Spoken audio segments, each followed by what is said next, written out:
오늘 저희들에게 주시는 말씀은 누가복음 4장입니다. 누가복음 4장 1절에서 13절 말씀까지 저희들이 보도록 하겠습니다.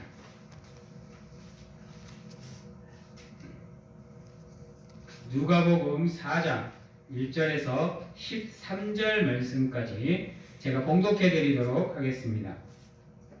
예수께서 성령의 충만함을 입어 요단강에서 돌아오사 광야에서 40일 동안 성령에게 이끌리시며 마귀에게 시험을 받으시더라. 이 모든 날에 아무것도 잡수지 아니하시니 날수가 다함에 줄이신지라.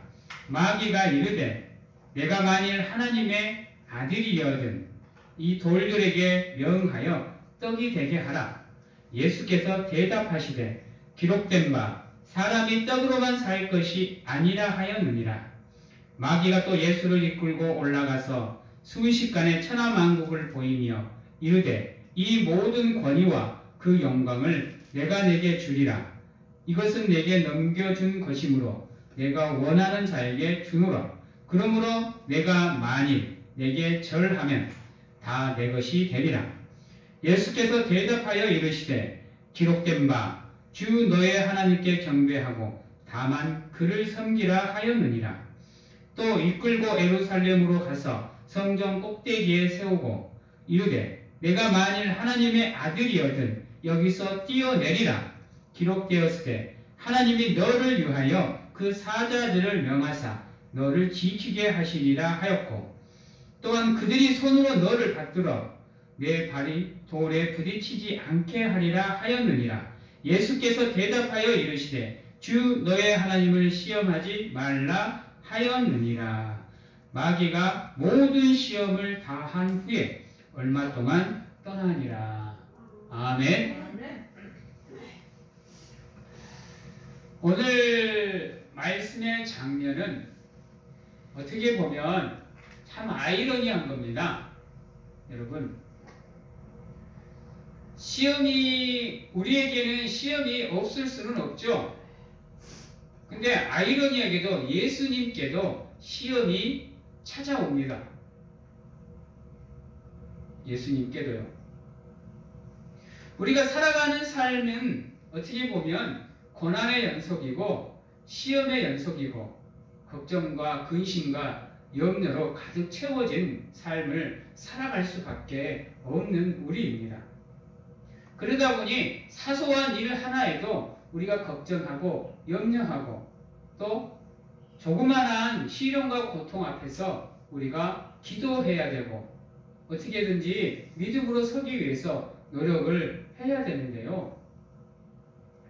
근데 우리가 잘못 생각하는 것이 무엇이냐 하면 하나님을 믿으면 우리의 삶이 모든 것이 다 해결되는 줄 알아요. 그래서 그때부터는 순탄한 길만 걸을 줄 알고 있어요. 그러다 보니까 처음에는 믿음 생활을 좀 하는 것 같아요. 믿음도 좀 있어 보이고. 그런데 어떠한 계기를 통해서 우리의 삶에 시련과 고난이 들어오게 되면 그때부터는 흔들려요. 이유는 뭐냐? 생각을 잘못하고 있기 때문입니다. 하나님을 믿으면 그냥 내 앞에 있는 모든 장애물들이 자동으로 다 치워지는 줄 알아요. 문제들이 다 해결되는 줄 알아요. 그렇게 넉넉고 있다가 갑자기 시련과 고난이 들어오면 어떻게 방어를 못해요. 그거를 이겨내려고 하는 끈기가 없어지고 인내가 없어져 버려요. 그러다 보면 자신도 모르는 사이에 자신을 합리화시키고 합당하게 만드는 가운데 그 고난 앞에서 무너져 내리고 시험 앞에서 주저앉는 가운데 불신의 자리로 나아가는 모습들을 보게 됩니다. 처음에는 정말로 성령이 충만한 것 같고 늘 믿음으로 살 것 같은 사람이에요. 그런데 그 그러한 모습들이 한순간에 사라지고 우리에게 실망감을 안겨주거나 우리에게 불신을 주는 경우가 참 많습니다. 그것은 우리 기독교인들이 잘못된 생각을 가지고 살아가기 때문이에요. 성경에 나오는 수많은 인물들 보세요. 하나님이 함께하는 가운데에서도 그들에게 시련과 고난이 다가와요. 때론 그것들에게 무너지는 사람도 있고 좌절하는 사람도 있어요. 여러분, 하물며 오늘 예수님도 보십시오. 하나님의 아들인데, 하나님의 본체신데도 불구하고 사탄에게 이끌려 시험을 받는 모습을 보게 됩니다. 하물며 우리야 오죽하겠습니까? 당연히 우리의 삶에 시련과 고난이 있는 것은 당연한 겁니다. 어느 누구도 걱정과 근심과 염려에서 자유로울 수 없는 존재가 우리입니다. 그러기에 우리가 오늘도 이 자리에 나와서 하나님을 예배하고 바라보며 구하는 것이 아니겠어요? 세상을 살아가면서 문제가 없는 사람이 어디 있어요? 세상에 수많은 사람들을 보세요. 권력을 진다고 해서, 많은 학식을 가지고 있는다고 해서, 돈을 많이 갖고 있다고 해서 문제 없는가요? 재벌들 보세요. 정치인들, 대통령들, 어떻게 보면 세상에 권력의 정점에 서 있는 사람들 한번 보세요. 박사나 선생이나 교수, 전문인들 한번 보세요. 또한 사람들에게 수많은 칭송을 받는 연예인들, 스타들 한번 보세요. 여러분, 세상에서 근심과 걱정, 고통과 아픔 앞에서 자유로울 사람은 단 한 명도 없습니다. 하물며 예수님도 이러고 계시는데 우리가 오죽하겠습니까? 고로 우리의 삶에 시련과 고난이 존재하는 건 어찌 보면 지극히 당연한 겁니다. 왜냐하면 우리는 나약하기 그지없는 존재이기 때문입니다.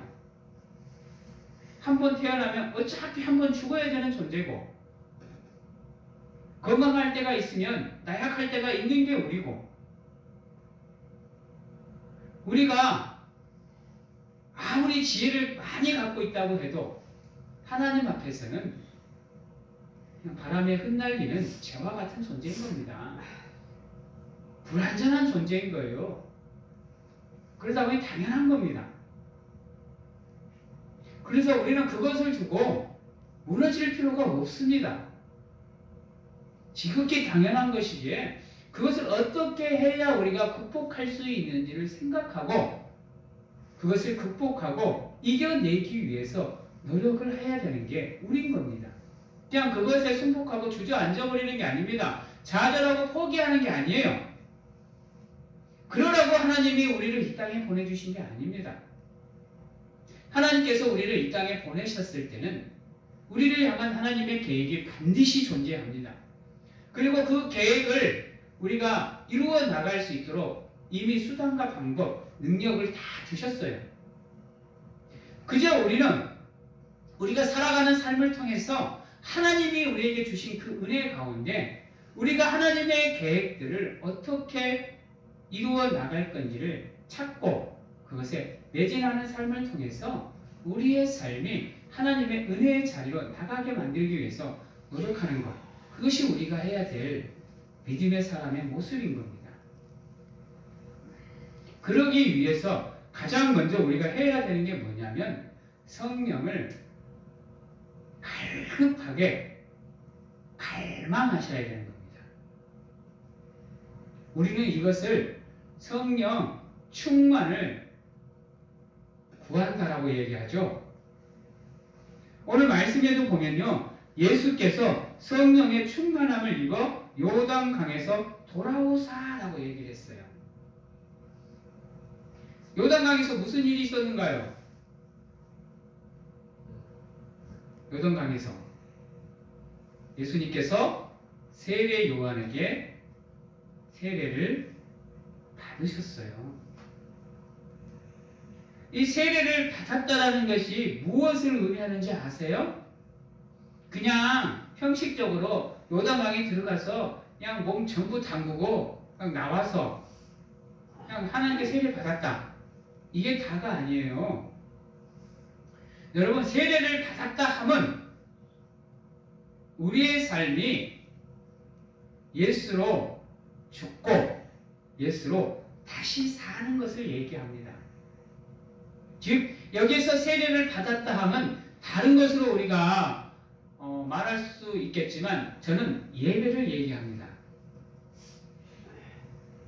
지금 현재 여러분이 예배를 드리고 있는 이 현장에 이 예배를 통해서 여러분들이 하나님께 기도하는 가운데 여러분들의 잘못되고 또 죄악된 것들, 또 불신되어진 모습들, 불법적인 모습들을 하나님께 내려놓는 가운데 과거의 나의 삶이 하나님 앞에 죽고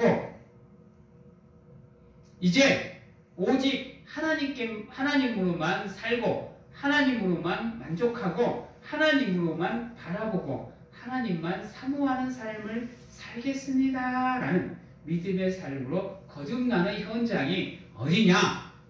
바로 이 예배의 현장이라는 겁니다. 그러므로 여러분들은 성령을 충만하게 구하시되 다른 데서 구하지 마십시오.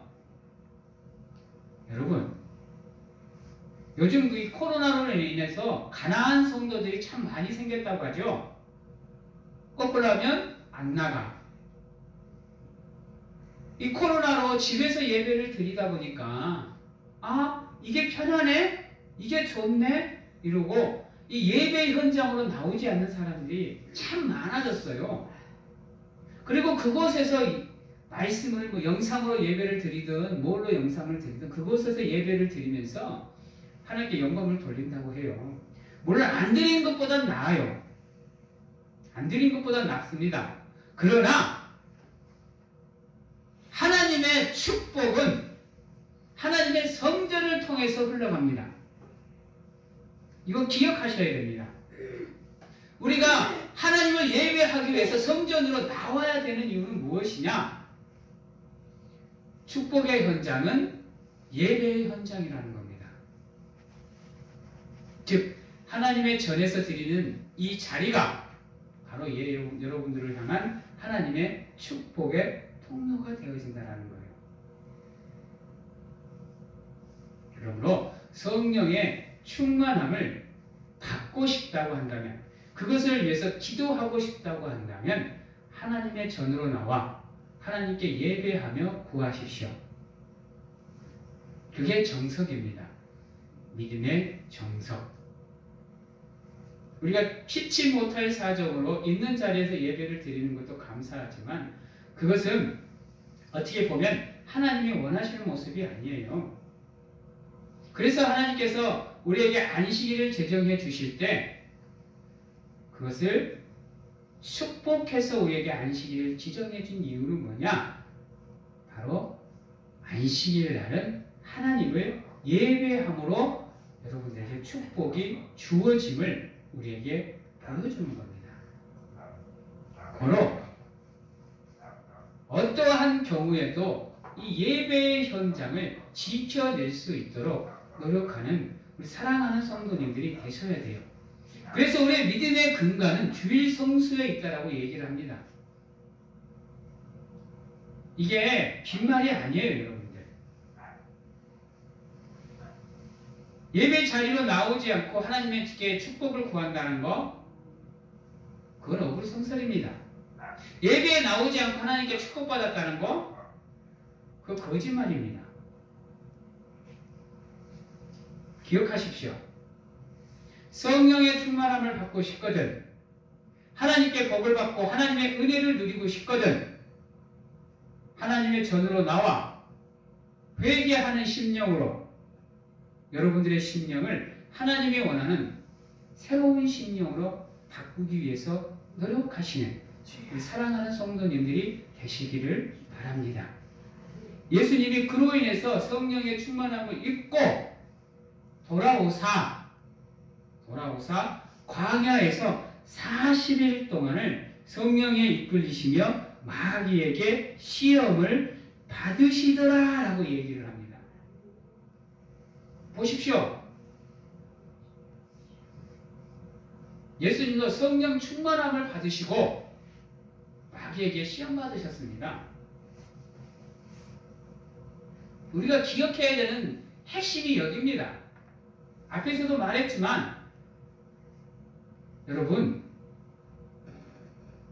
우리가 예수 그리스도를 믿는다고 해서 시험에서 자유로울 수 있는 존재는 없다니까요. 근데요, 더 웃긴 건 뭔지 아세요? 성령 충만함을 받았을 뿐더러 40일 동안 금식 기도를 하셨어요. 어떻게 보면 영성으로 우리 인간이 할 수 있는 영성적인 깊이로 최고 단계예요, 여러분. 여러분도 금식해 보셨어요? 3일 금식도 힘들죠? 40일 금식을 하시고 어떻게 보면 성령이 충만하게 채워져 있는 상태에서 이 정도면 시험이 없을 것 같은데도요, 찾아와요. 사탄은 찾아온다니까요.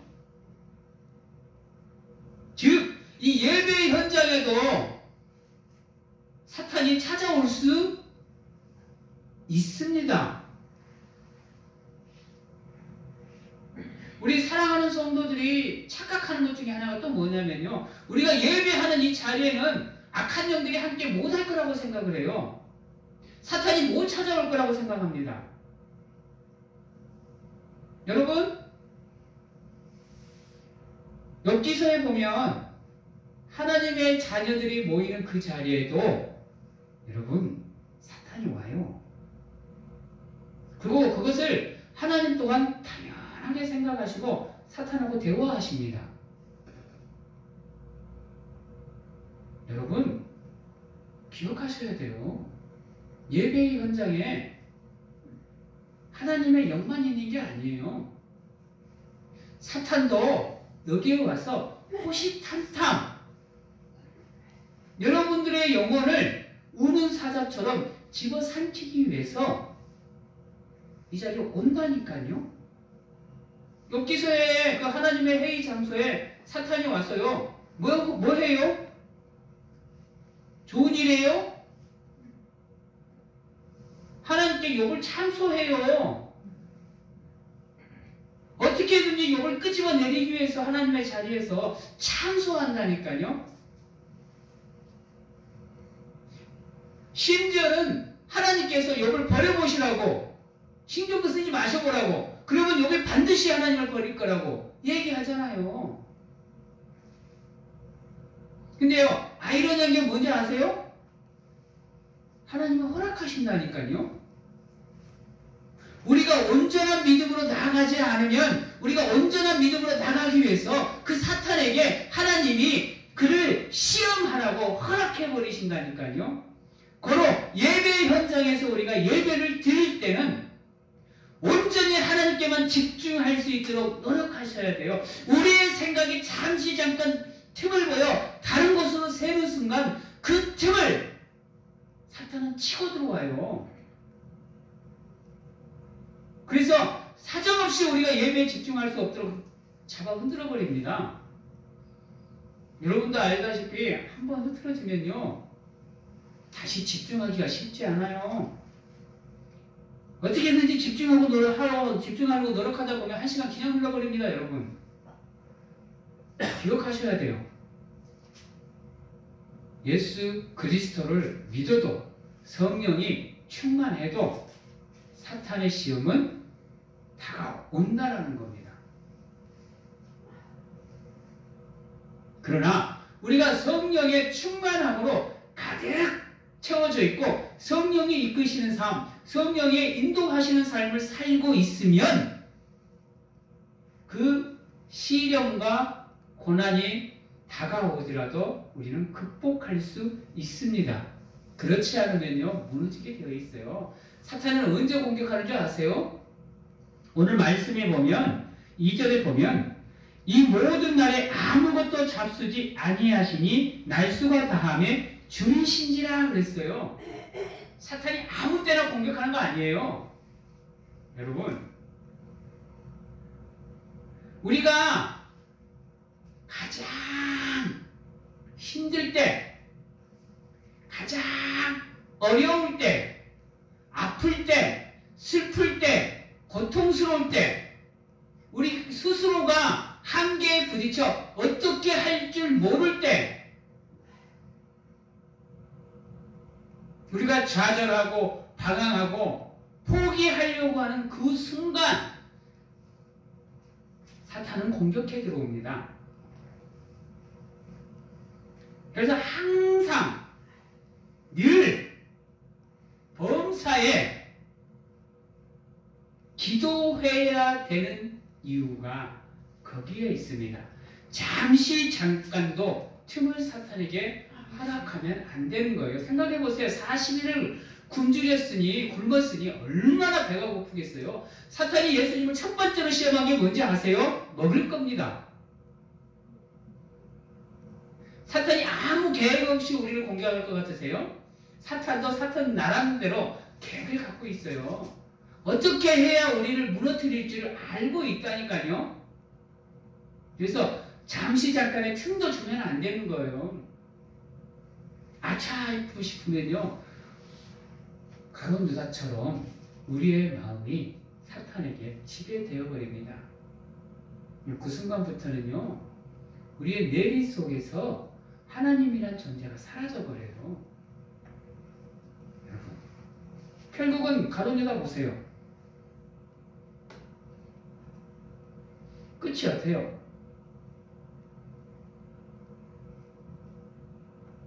여러분,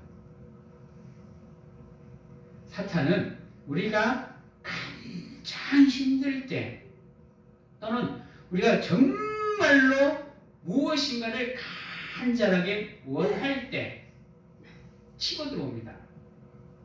그것으로 유혹해서 우리가 거절할 수 없게 만들어 버립니다.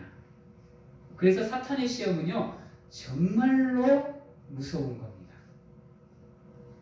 만만한 게 아니에요, 여러분들. 쉬운 게 아닙니다. 그것을 기억하셔야 돼요. 그래서 늘 성령에 이끌리는 삶, 성령에 인도하는 삶을 사시기 위해서 예배의 자리로 나오십시오. 그리고 예배의 자리에서 하나님께 지켜달라고, 인도해달라고, 붙잡아달라고 기도하신다고 한다면 여러분들의 기도에 하나님이 응답하시는 가운데 하나님의 은혜를, 축복을 부어 주실 겁니다. 여러분, 오늘 예수님의 모습은요, 시험 앞에서 참 당당합니다. 그렇죠? 사탄이 어떠한 것으로 유혹해도 안 넘어갑니다. 오늘 사탄이 세 가지 시험을 하지 않습니까? 이 세 가지 시험은요, 인간의 육신을 입고 있는 한은요, 거절할 수 없는 거예요. 여러분, 거부할 수 없는 유혹입니다. 왜 세상 사람들이 죄를 짓고 범죄를 하나요? 여러분, 이것들 때문이요, 이것들 때문. 먹을 거, 명예와 권력, 힘, 물질, 이것들 때문이라니까요.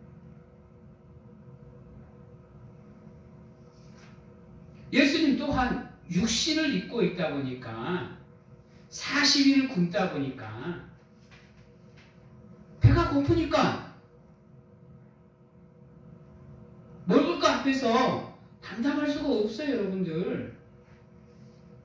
그리고 사사건건 사탄이 예수님께 뭐라 그러냐면요, 네가 하나님의 아들이거든 하고 자존심을 살살 긁어요. 그래서 어떻게든지 자신의 말에 따르게 만들려고 노력합니다. 첫 번째로 보면 마귀가 이르되 내가 만일 하나님의 아들이여거든 이 돌들에게 명하여 뭐가 되게 하라? 사탄도 알고 있는 거예요. 예수님 명하면 돌이 떡이 될 걸 알고 있다니까요.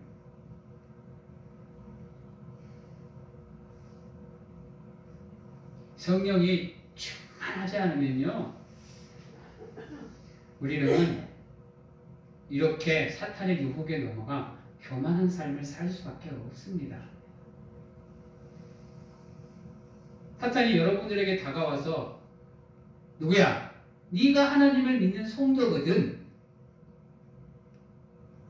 이렇게 해봐라. 라고 하면 자존심 상해서라도 그걸 해보려고 할걸요? 어떻게든지 자기를 드러내고 싶을걸요? 사탄이 지금 그것을 이용하고 있습니다. 네가 하나님의 아들이거든. 예수님 또한 배가 고프니까 뭔가 먹고 싶은 욕망이 있을 거 아니에요. 여러분, 이렇게 사탄의 공격은 교묘합니다. 여러분, 지금 현재 내 상황에서 가장 필요한 것으로 다가오기에, 또 내가 어떻게든지 그걸 가질 수밖에 없게끔 만들어버리기에, 여러분, 사탄의 유혹은 정말로 무서운 겁니다. 욥의 경우를 잠깐 볼까요? 욥 또한 그러한 고통 앞에서 사탄이 다가와서 얘기했냐 말합니다. 감당할 수 없는 고통을 줘요. 그럼에도 불구하고 욥이 뭐라고 고백을 해요? 주신 이도 하나님이시요 가져가시는 이도 하나님이시니 오직 하나님만 바라보는 그 믿음으로 이기잖아요. 첫 번째 시험도 그렇고 두 번째 시험도 그렇고. 그래서 성경이 뭐라 그래요? 욥이 입으로 하나님께 범죄치 않더라 그러잖아요. 그리고 욥은 기도합니다. 그리고 하나님은 그 기도에 응답해 주셔서 그를 축복해 주고요. 예수님 또한 다른 것으로 사탄에게 대적하지 않아요. 여러분, 예수님 뭐라고 얘기를 해요? 예수님께서 대답하시되 기록된 바라고 얘기합니다. 기록된 바는 뭐를 뜻할까요? 하나님이 말씀하신 바. 즉, 우리가 이러한 시험을 이기고 성령의 충만한 삶을 살기 위해서 가장 필요한 게 뭐냐? 하나님의 말씀을 묵상하는 삶, 순종하는 삶이 우리에게 필요하다는 거예요. 그 말씀에 순종하는 삶을 살기 위해서 필요한 게 바로 기도라는 것이고요. 그래서 우리에게 가장 필요한 건 기도고 말씀이고, 여러분, 그것으로 우리의 삶이 무장이 될 때 비로소 성령의 충만한 삶이 온전하게 이루어지는 거예요. 흔들리는 건 우리가 온전한 믿음을 가지고 있는 게 아닙니다, 여러분. 하루는 나오고 하루는 안 나오고, 하루는 기분이 좋고 하루는 기분이 안 좋고, 이런 게 아니라는 거예요. 여러분, 성령의 충만한 삶은 기도하는 삶이고 말씀에 순종하는 삶인 겁니다. 예수님은 사탄의 이 시험을 말씀으로 이겨내셔요. 심지어는 하나님의 아들이라고 하고 자존심을 살살 긁어내는데도요, 기록된 바 말씀으로 사탄에게 대적하십니다. 그래서 하나님께서 우리에게 주신 영적 전신 각주 중 유일하게 무기가 뭐냐? 말씀의 검인 겁니다. 즉, 우리가 사탄과 싸워 이길 수 있는 방법은 무엇이냐? 말씀이라는 거예요. 우리의 삶이 말씀으로 무장이 안 되어 있으면, 따라해 봅니다. 성령의 충만을 받을 수 없다. 예. 아멘. 중요한 겁니다. 그래서 어떻게든지 우리의 삶이 말씀 가운데 놓여지고 말씀으로 무장되는 삶을 살기 위해서 노력하셔야 돼요. 그렇지 않으면 세상으로부터 다가오는 유혹, 사탄의 유혹은 우리가 절대 막아낼 수 없고 무찌를 수가 없는 겁니다. 생각해 보세요. 우리의 식어진 마음이, 황폐해지고 삭막해져 있는 이 마음이 뜨겁게 불타오를 수 있는 방법이 성령의 불길입니다. 그 성령의 불길에 기름을 부을 수 있는 게 무엇이냐? 바로 말씀이라는 거예요. 즉 우리의 삶이 말씀으로 무장되어져 있으면 어떠한 상황에서도 흔들리지 않고 하나님의 사람으로서 삶을 살 수 있다는 거예요. 세상의 그 어떠한 유혹에서도 예수님처럼 강하고 담대한 모습으로 대적하고 극복하고 이기고 승리할 수 있는 삶을 살아갈 수 있다는 겁니다.